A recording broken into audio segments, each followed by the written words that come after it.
Parents are loving Amazon's newest bestseller, although they might never reach the ending. The Rabbit Who Wants to Fall Asleep is said to use psychological techniques to make children fall asleep, and cues the parents when to slow their speech and even when to yawn. Yes, that's true, you now thought. I feel even more tired already.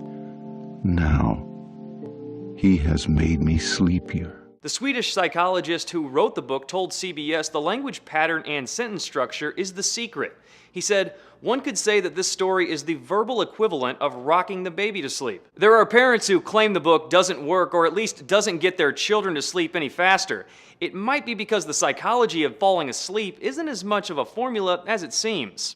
Although yawns might be contagious, they don't always mean you're ready for sleep. In fact, a neuroscientist told The New Yorker yawns are often followed by an increase in activity. In a study of soldiers, the scientist found parachuters yawn the most right before they jumped, and parents should steer clear of the ebook. Blue light emitted from electronics stops the production of melatonin, the chemical that naturally puts you to sleep. The author says if it doesn't work the first time, try again. It's mostly about creating a habit, and children are different. Research does support using routines to fall asleep. Who knows? If parents read the story enough, maybe the mere mention of a bedtime story could help their kids doze off. For Newsy, I'm Jay Struberg.